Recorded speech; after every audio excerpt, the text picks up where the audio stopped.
So we had a conversation about it, and I said, I think we can do it. He said, well, we're 12 days out from the election. What do you need? And I said, well, you know, I remember what we did on zoning. We need cash, because see, these guys, zoning guys, had cash. He said, well, what do you need? Dave Walden was in the room. I said, we probably, to get started, need about $50,000. He said, $50,000? I said, yeah. He said, for what? And I said, radio. Howard Jefferson and I left that meeting in Ken Lay's office. We went to Magic 102, KCOH, KYOK, and all the little fringe radio stations. And we bought all the available airtime, and we bumped everybody who didn't have the money to compete against us. You know, in radio time, as you know, the guy with the money wins. I mean, you can bump somebody with $1 more, you know, per spot. And we bumped everybody. And we did a spot that said, you know, hi, this is Darryl King, chairman of the board of Houston Area Urban League, and Howard Jefferson, president of the NAACP. Up to this point, we didn't have a dog in the hunt on the stadium referendum, but now we do. They've guaranteed us 30% minority participation. In order to get this, we need your vote. We need for you to vote on November 3rd and to support the referendum. It means jobs, it means businesses, it means contracts, not just jobs. We had this real nice spot. The reason that worked is because there was a guy who was the general manager of the radio station in Magic. You probably remember him, the little right? Short guy. No, tall guy. And we went to him, and we bumped everybody off the radio station, off the air. And it was 12 days out, and we won that referendum with the inner city vote. The same way we did the zoning fight is the same way we won the referendum for Enron Field, now Minute Maid Park. It should be noted that it was the black vote that resulted in Enron Field. It wasn't the suburban folks, it was the black folks. And it started with knowing that we could pull off the 30%. It goes back to that letter from Duddleston that said we could do it. Now, were we playing poker with them? Yeah, we were playing poker because, you know, Lord knows. Yeah, we only had 12 days to do it. We had $50,000. At the end of the first day, we had spent the $50,000. I called Dave Walden back and I said, Dave, Darryl. He said, what's going on? I hope you didn't F up my money. I said, it's gone. He said, what'd you do with it? I said, I spent it. He said, shit, what do you want me to tell Ken? And I said, tell him I spent it and I need another 50 grand. He says, are you effing crazy? I said, Dave, I need another $50,000. I've run out of money. He said, I just gave it to you this morning. I said, I know. I need another 50 grand. He said, let me call Ken. He called Ken Lay. He called me back. He says, meet me at such and such. I met him in some parking garage. And he gave me the rest of the money. And we went and bought up some more radio. And Minute Maid Park. And we brought in two brothers named Roberts from Denver, two black construction guys that I had heard of through my connections with Associated Builders and Contractors. And they helped us get to the 30%, and they did some mentoring of people here. So it was a win-win for everybody. All right, so we know you guys have some nicknames for each other. And where do they come from? What are the nicknames and where do they Well, come now from? guess why they call him the human Q-tip. You tell us. Look at his head. I always threatened Larry and I worked on a lot of deals. We were building a subdivision up in Prairie View. We're going to have 450 homes right off the freeway. We worked on many deals together. And I'd come to Larry with these various deals, and he'd say, Darryl, how are we going to build a subdivision? We don't have any blanket money. I said, you don't need money to be successful. And he said, well, you need some money. And so we'd be out walking these vast open plains, like in Prairie View. We did a deal with TSU and some other deals. And we got very, very close, except one of the investors was an athlete, very prominent athlete, that instead of putting the money in the deal, he was buying, what's that little SUV you used to have, the white one? The Range Rover. yeah. He was buying 3 and 4 Range Rovers, and he led us along. We had everything lined up, all the infrastructure, the land. We had put together all the parcels, and then a at the last minute he bailed out. So I told Larry if we were ever successful, he and I were going to spoon on the beach together, and he was going to be the little spoon. So I drove. which was an awful, a horrible, sickening thought. I had the fear in his heart that if we were ever successful, we were going to celebrate by spooning on the beach. So when the deal fell through, I said, "Thank God for that." his eyes would get like this, and he'd be scared to death, and he'd say, "Nancy, Nancy," and she'd say, "Don't say that, Darryl. You're scaring him." I tortured him often. I bet. So Larry, when Darryl came to you with these ideas, what were some of the first things that went through your mind? Was it like, how can you do this? And then thinking about how to strategize and who do you know? Well, yeah, well, sort of. But what the bottom line is, Darian, is a question that you haven't gotten to yet, and probably we won't get to it because of time. But I have infinite trust in Darryl, not only in his judgment and his acumen and his integrity, but his creativity. If I say I can make it work, he knows I can do it. And together we work out the strategy. And very often we'd have some real knockdown dragouts over strategy. But he would win, not because I was afraid of spooning with him on the beach, but because he really has a wonderful mind for strategy. I tell him we're brilliant and God loves us. Right. Yeah. So what do you think about Larry? What's his great attributes? Well, I think the way you grow up really determines your manifest destiny. His being one of 6 Jewish families down there in Rosenberg probably taught him that, you can get it done even if you're the smallest, and even with the littlest resources, you can get it done. And so he learned tenacity and perseverance in a different way than I did. And so I think that our commonality, that thread, that electricity that runs through us, though they're different types of electrical current, they end up doing the same thing. And they spark things in your mind that allow you to think creatively, to not give up. When we were negotiating that building, we were within minutes of them literally minutes of them going away. They were always threatening to quit and not deal with us because we had the nerve to want the building for free. They just couldn't believe. I would, on these conference calls with all these big deals from New York, I'd say, "Okay, I'm done." Hang up the phone. Yeah. And it's like, nerves of steel kind of thing. And if you've already been at the bottom, then you don't have a fear of failure. And so, Larry had relatives who were survivors. And so they always knew. His dad ran a grocery store and they were at the bottom. So there was no fear of failure if you've already been there. It's like when we went to Magic 102 and talked to Ernie Jackson about the baseball stadium. Ernie didn't fear backlash. He didn't have this fear of, what if it doesn't work? I came in there, I literally wrote out the script while we were sitting there. Ernie Jackson read the script. He said, "You ready to go on the air?" And I said, "Yeah." And we cut the commercial just like that. We were totally fearless about it. I think, Ernie's the same type of cat. But that's the way it came across on the radio, as fearless. Yeah, so I think we were probably our fearlessness, probably. That, and you explain exactly what are they getting out of it. Right. Yeah, we were You're pretty telling succinct. them. Yeah. Exactly. We're not, I'm not, and Larry's not, we're not chatty people who chat for the sake of chatting. I'm probably not going to ask you about your dog or your cat. I'm going to get right to the point. And so we have those type conversations. Nancy, on the other hand, talks. Nancy's the chatty. She's a chatty what? She's the filler. I got to tell you a story though. We were doing a deal at Texas Southern University. And Nancy and I and Larry have put together this deal, and we have this investor from Dallas. Nancy and I are the strategic ones. Larry is not. He's tactical, but he's not strategic. And so we're in there negotiating with the university. And Nancy and I and Larry had sat down and talked about our tactics for the meeting. Larry had a tendency to go off message.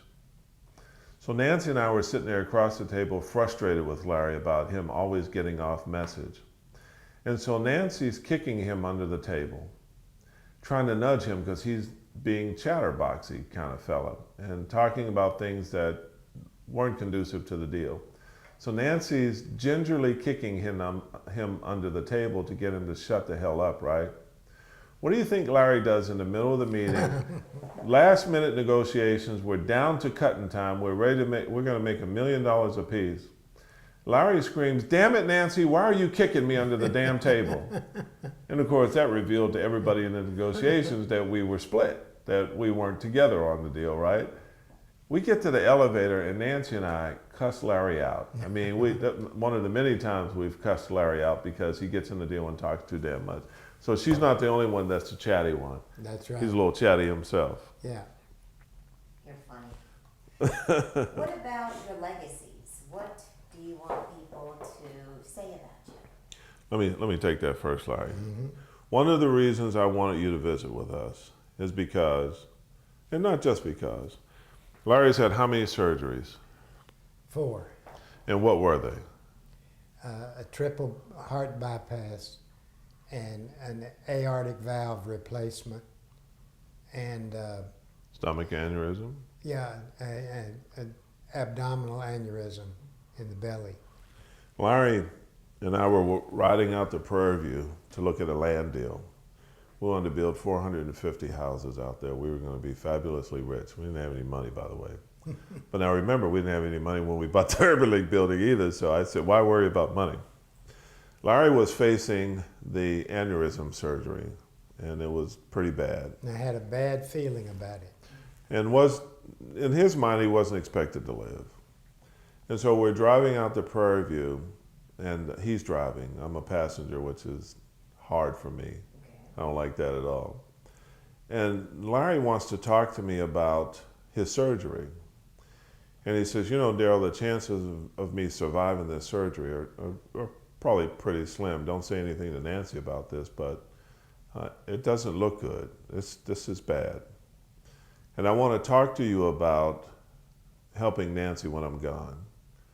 And I was looking out the side window thinking, this is one of those conversations that you never want to have with a dear friend. Because it's like, you know, they're getting ready to tell you what to do when I'm gone.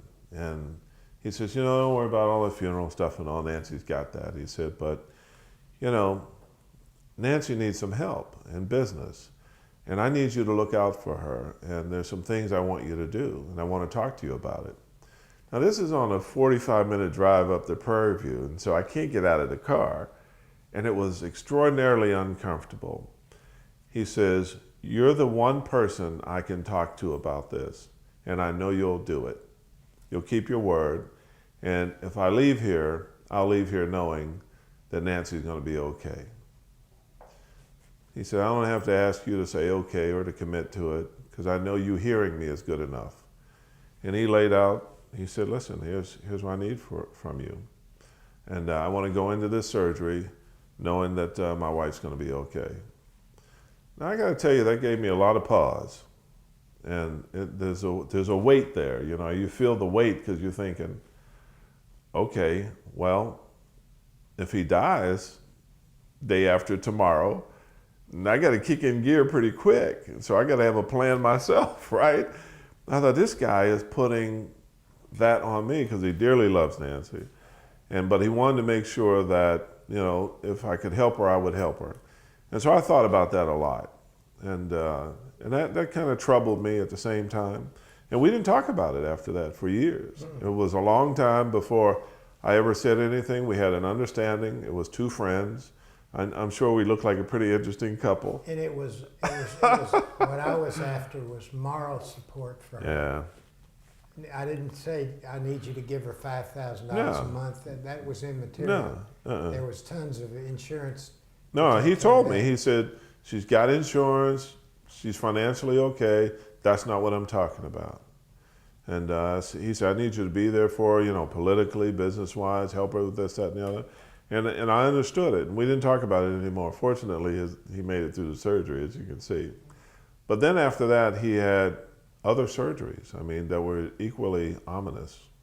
bypasses and whatever. You see his cantankerous ass is still here, right?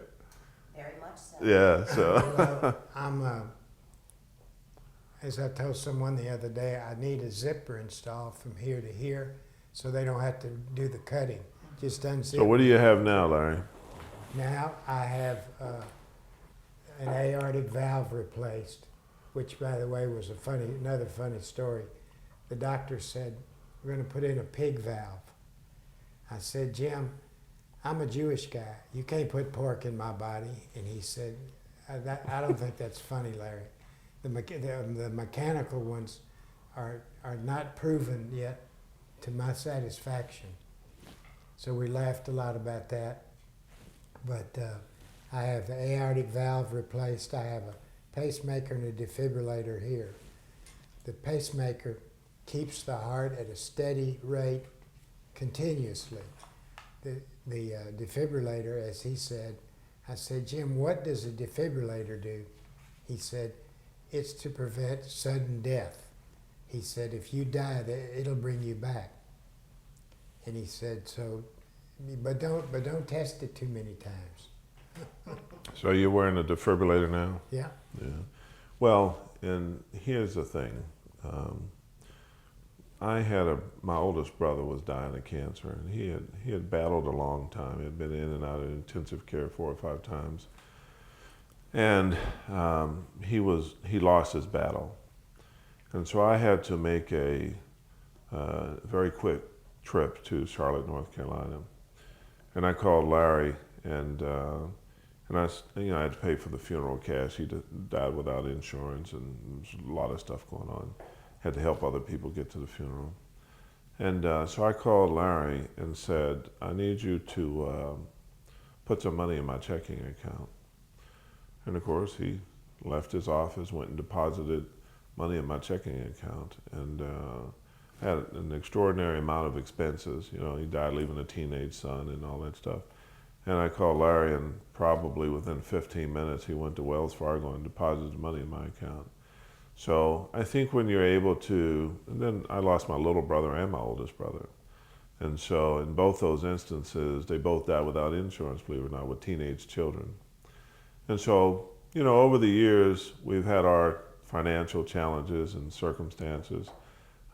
Even recently, when Larry was in the hospital, Nancy came to work for me at the Principal Partnering Group. Because we've been there for each other, not just financially, but in the hospital when he was in there, and on the driveway when Nancy was having a tough time with his circumstances. But I think that above all, I wanted to make sure that, because we both had our health issues. I found myself in intensive care myself. It was kind of a surprise. He had a real scary one. Wasn't expected to live through the night. Diabetic shock and kidney failure. Lost about a year of productivity trying to heal, and so I ended up where he was. Couldn't leave my own doorway. Couldn't walk as far as my mailbox. So I ended up out for a year. It took me a year to recover from that. Lots of insulin and all those types of things. So anyway, after thinking about it, and Larry has been, he was out for 6 months in surgeries and. Well, actually, strangely enough, this month is a year since the surgery, and I was told, and it's proven to be true, it'll take me a year to recover. So I've got another 6 months. Yeah. And so the more I thought about it, the more I thought, and he's got wonderful children. And they know that we've hung out together. We've ran plenty of campaigns. We helped Sheila Jackson Lee become a congressperson when she was a city council person. We were her kitchen cabinet. Most people don't realize that we drove most of her strategy. We had a campaign slogan called "Representation You Can Be Proud Of." It was a play on the circumstances of the incumbent who had some difficulties. And we drove her campaign from city council to congressperson. Most people don't know that. The decision made by her to run for Congress was made in my office about this time of night with Darryl and myself and a couple other people. Willard Jackson, Gerald Womack, Elwyn Lee. Right. Yeah. Ken Lay helped us raise $200,000. Ken Lay was a really good guy. You bet. And so, now she's a, 5-term congressperson? Yeah. But, so there was a lot of stuff that impacted this city that was particularly beneficial to African Americans. I thought it would be interesting for people to know that an old white guy played a significant role in it. Now, the critical thing is, for me, you asked a question before about what were the bad side or the downside. I became, for many years, a man without a race. My River Oaks builder friends Stopped talking to Yeah. me. He lost a lot of friends. I never, ever got any respect from the leaders of the black community. I mean, hello and how No, are they you? didn't respect him. And when they had big meetings like with Ken Lay, They wouldn't want me to bring Larry. no. They'd ask me not to bring him Yeah. to certain meetings. Because at that time I was chairman of the Urban League and should have been at the table. But He became chairman after I left, and they specifically didn't want him in many meetings. What they respected what I did, and he was a carbon copy of my feelings about what could happen, but they just didn't want him there. And so, but then he lost a lot of white friends who used the N-word a lot and said, Larry's running with those N-words, and that's where he lost a lot of friends. That's where the phrase came from when Darryl was getting a lot of lip from some of the black leaders here in town. About my white friend, and I'd say, Yeah. he's not white, he's Jewish, and they'd say, oh. And then they wouldn't say anything. And they'd say, but I got to tell you another story. He and Robert Muhammad, Robert's a good friend of mine. And we were having a battle. We were having a battle, about stuff. We were always having press conferences and getting out votes for this, that, and the other. And I knew Larry as a guy who was a sincere, dedicated, good guy. And so I wanted other people to know that. And so I told Larry that I wanted him to meet Robert Muhammad. And he said, you must be out of your damn mind. He's a Jewish guy. I'm going to meet Farrakhan's lieutenant. Robert's a Nation of Islam guy. And I said, Larry, it's a good thing. I want you to do it. And he says, no, you asked me plenty of things I ain't doing. And I said, Larry, I'm asking you and I'm telling you to have lunch with Robert Muhammad. He said, F you, Darryl, I'm not going to do it. I said, yeah, come on, we're going to do it. So finally he says, you know what, just for you, I'm going to do it. But I'm going to tell you this, here's my parameters. Don't give me parameters, Larry. We're going to have lunch. We go to Vincent's over there in West Dallas, and we meet for lunch. Robert Muhammad shows up with his coterie of security people, the Fruit of Islam guys, And Larry's there, the little scared Jewish guy. He was about as scared as he was at the Shrine of Black Madonna. And so Robert comes in and he has a gift for Larry. And it's a book. What was the title of the book? It was one of Farrakhan's early books. And Robert had signed the book. Yeah. And he opened the conversation by saying, normally when people meet, they bring a gift of friendship, Larry. And I want you to be my friend. I know how you feel about the Nation of Islam, but I'm bringing you a gift. I come bearing gifts because I want your friendship. And he totally disarmed Larry. We were there at 12 o'clock for lunch. We left there at 4 o'clock in the afternoon. The restaurant had been cleared out. Everybody was gone. They were preparing for the dinner shift, and we were still there talking. We had a wonderful conversation, and today, and we have become Larry Berkman very fast, and Robert very Muhammad fast friends. are very dedicated friends. So, you have something right here, right next to your down the tape. Okay. All right, so we have, what would you like to see in the future? Hold on one second. Let me make sure there was. Oh. Yeah, I got something I need to talk about the Black and Brown Coalition. Hold on, let me look at something else. Well, what I'd like to see for the future is You didn't send more, yours to me. I sent mine to you. more diversity. You talking to me? And more Yes, fairness I'm in the business place. Hold on one second. She ain't running anything. Don't worry about her. Okay. Oh, you want to get this on, Larry? Yeah. Okay, go ahead, Larry. What do you want to say? I want to see more diversity and more fairness in the business community for all ethnic groups. If you live here and you participate and you pay your taxes, you ought to be entitled to get to work like anybody else. Larry tried to form a black and brown coalition several years ago. I had tried it a couple of times and I would just forget about it. I just figured if the blacks and browns could get together, we could make things happen. At the time, we had Lee Brown as mayor, Judon Boney as mayor pro tem, we had Sheila Jackson Lee, Rodney Ellis, El Franco Lee, we had everybody. I mean, they were strategically placed. And almost all the black department, all the department heads of the city of Houston were black. And so we should have been able to get some things done. And it was very frustrating because we got almost nothing done for the black business community. Couldn't get it off the ground. But Larry came to me, I think he was board chair of the Urban League by then, and he said, I want to put together a black and brown coalition. Now you might ask, why would he care about that? But he was very sincere about it. Council member Gabriel Vasquez and a couple other folks, he invited over to the Urban League, the white Jewish guy, and said, do you realize as black people and brown people that if you got together, how you could help yourselves economically? And as chairman of the board of the Urban League, I want that to be my legacy, helping you guys bridge the gap. I mean, he tried very, very hard to get the black leadership and the brown leadership together. And I felt bad because now I was past chair. And the coalition that I had built with the Black Ministerial Alliance, Nation of Islam, NAACP, Black United Front, they weren't going to do that with Larry.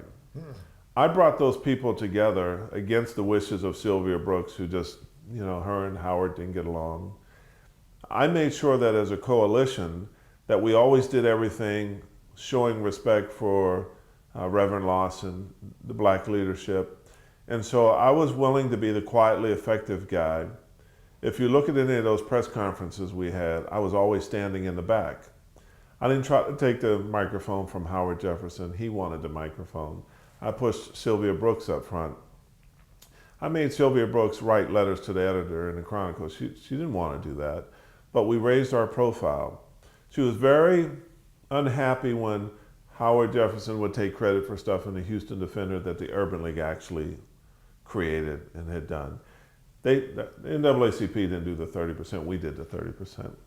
And I had to explain to people, sometimes to Larry, that we knew there were a lot of folks taking credit for things that originated here. Sure.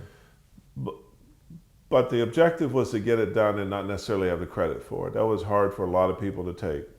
Larry was frustrated about it a lot because he did a lot of things to help us, and most people didn't know about it. So to see some of those other organizations acting as if they did it was bothersome to Larry and to Sylvia Brooks. My position was, it's a better course of valor to get it done on behalf of the economy, the community, and African-American business people. And it wasn't as necessary to have the credit. I look back on it now and I wish Larry had a little more credit for what he helped us do. It's one of my regrets that I was too benevolent, maybe not too benevolent, but I was benevolent at the time and said, Larry, don't worry about it. But we'd pick up the Houston Defender and there'd be one of the other organizations' presidents talking about the stuff he did and how he got the referendum passed, and it just wasn't true. Yeah. Or we'd be sitting at their annual banquet where they'd be patting each other on the back, calling each other the godfather of this, that, and the other. It was bothersome as hell for Larry. It was bothersome for Sylvia, and I always counseled them, don't let it bother you. I kind of feel differently now, Time has passed, surgeries, things have happened, and I kind of want the truth to be told. Some people thirst for having the microphone and staying out front. We didn't do that. That's not what Larry did. Almost nobody outside of the circle that was involved knows that Larry existed on most of these projects, and that's a shame. We had a little saying between us. Whenever we'd run one of our little strategy tactics on people, we'd be Mutt and Jeff, and I'd go in and I'd lay out the predicate, and Larry would have to come behind me, and he'd have to be mutt all the time. And so even on the TSU deal, the Prairie View deal, a lot of the business deals we did, I'd be the lead, I'd be Jeff, and he'd be mutt. But when And- you called and told me about this thing tonight with Darian, And he says, I said, one he condition. He says, we always run our Mutt and Jeff on everybody. Am I going to be Mutt this time or Jeff? And I said, again, Larry, you're going to be Mutt. I'm Jeff. He says, I ain't doing it. I said, no, I'm going to be Jeff a little bit this time, or I'm not doing it. I said, Larry, you're Mutt. You're not going to be Jeff. You get to be Mutt. So whenever we do our Mutt and Jeff relationship, because, you know, I guess we felt like we looked like Mutt and Jeff, a big guy, Yeah. little guy. But, you know, he was always in the background. You know, I don't think people ever knew. Pulling strings. He had a very significant role in what happened. The whole 30% thing that you hear everybody take credit for. They have no idea. Everybody. They have no idea that what we did resulted in the most magnificent, spectacular economic opportunity for minority businesses. And it's the standard. It's 30%. We pulled it out of the sky. We made it up. It was in a Black Enterprise magazine article. There was no study. We just made it up. He got a letter from the hotel developer to guarantee 30%. That's it. That's how it started. There's no, those people who take credit for it, they call themselves this, that, and the other. That's just not what happened. It's not what happened at all. So Larry, how do you go from here, knowing what your legacy is in the past? What do you want to see in the future that, you know, people are still able to work together, or Yeah. how can they work together? Well, I want people to begin to understand that it's maybe a little bit too pragmatic and too political, but together we stand, united we stand, separately we fall. And it really doesn't matter when you get right down to it. The color of your skin, your accent, your speech, what it is what's in your heart, in my mind, what's in your heart, and your integrity, because that can't be bought. You either have it or you don't. And that's what I like to see as my legacy that we instill in the business community in Houston. And that you're able to make your mark, That's right. even though it's behind the scenes. That's right. Yeah. I've had many people, Darian, come to me, especially guys in the construction business, and beg me to run for city council. And my answer is always the same. Why would I influence one seat when I can influence 14 right now? So it's that kind of thing. You know, I want to go where I am best served, and I want to go where I can do the best for the most people. You know, it's most of what we have been able to accomplish has been with the help of other folks, not just ourselves. Sure. You know, Barack didn't get to be president with just us voting because we don't vote very well. Most of what happened during this period was because we had good